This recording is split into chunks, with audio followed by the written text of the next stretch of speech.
Assalamualaikum warahmatullahi wabarakatuh. Jumpa lagi dengan channel Paul Baitur Rahman.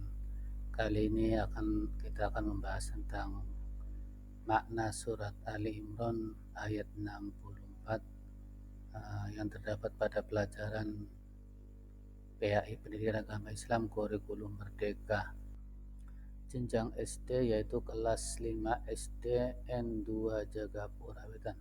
Kami selaku pendidik guru PAI, marilah kita sebelum belajar, marilah kita berdoa. Sama-sama kita baca doa sebelum belajar. Bismillahirrahmanirrahim.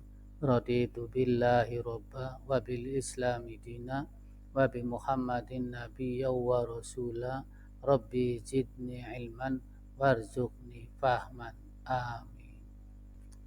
Baiklah adik-adik, setelah kita berdoa sebelum belajar tadi, mudah-mudahan Allah mengabulkan apa yang kita inginkan. Sebelum kita memulai, kita akan membacakan surat Ali Imran ayat 64. Bismillahirrahmanirrahim.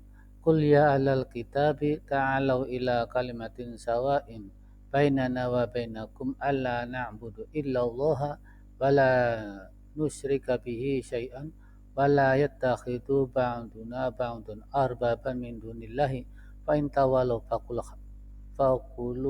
faqulu syahadu bi anna muslimun. Yang artinya, katakanlah hai Muhammad, wahai ahlul kitab, marilah kita menuju pada satu kalimat yang sama antara kami dan kamu, yakni kita tidak menyembah selain Allah, kita tidak mempersekutukannya dengan sesuatu apapun, dan tidak pula sebagian kita menjadikan sebagian yang lain sebagai Tuhan-Tuhan selain Allah. Jika mereka berpaling, katakanlah kepada mereka, saksikanlah bahwa sesungguhnya kami adalah orang-orang muslim. Itulah adik-adik surat Al-Imran ayat 64. Kita sekarang membahas tentang makna surat Al-Imran ayat 64. Ayat 64 dari surat Al-Imran merupakan salah satu ayat yang sangat penting dalam Al-Quran. Ayat ini mengajarkan tentang pentingnya iman dan amal soleh, serta sebagaimana kedua hal ini saling terkait dalam mencapai kebahagiaan dunia dan akhirat. Arti dan makna ayat. Pertama, makna ayat. Ayat ini menjelaskan bahwa orang-orang yang beriman dan beramal soleh, Allah akan mengangkat derajat mereka dan memberikan pahala yang besar kepada mereka. Arti ayat. Ayat ini berbicara tentang bagaimana orang-orang beriman dan beramal soleh akan mencapai kebahagiaan sejati, baik dunia maupun di akhirat.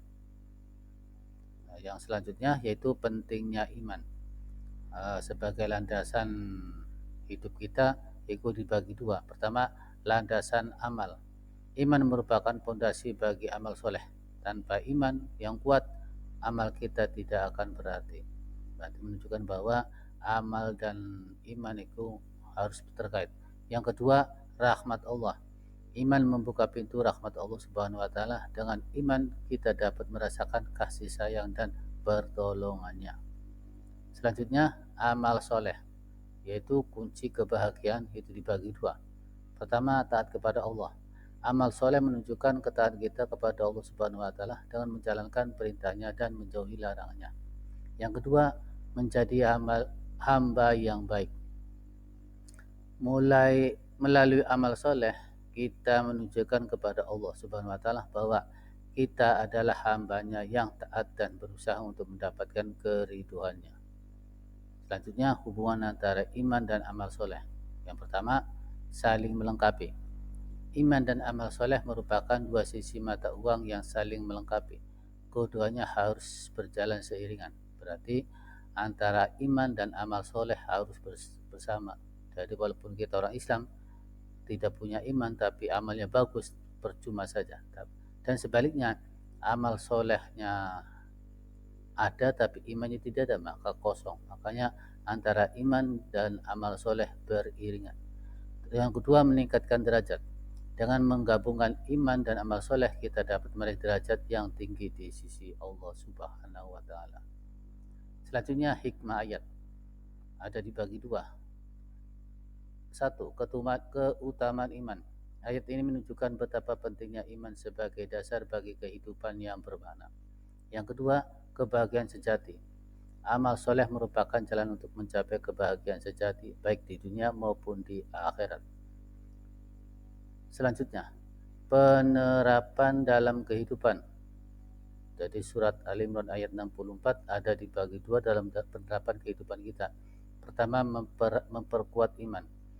Selalu berusaha untuk meningkatkan iman dengan mempelajari Al-Quran dan berzikir. Yang kedua, meningkatkan amal soleh. Berusaha untuk melakukan amal soleh baik yang bersifat pribadi maupun sosial. Selanjutnya, menuju puncak dari peran amal dalam meningkatkan iman. Yang pertama, menyadari keesaan Allah. Melalui amal soleh, kita semakin menyadari kebesaran dan keesaan Allah. Yang kedua, menumbuhkan rasa syukur. Amal soleh membantu kita menumbuhkan rasa syukur atas nikmat yang Allah berikan. Yang ketiga, memperkuat hubungan dengan Allah. Amal soleh merupakan bentuk komunikasi dan hubungan kita dengan Allah Subhanahu wa Ta'ala. Kesimpulan, di bulan bahas ini dibagi dua, iman dan amal soleh.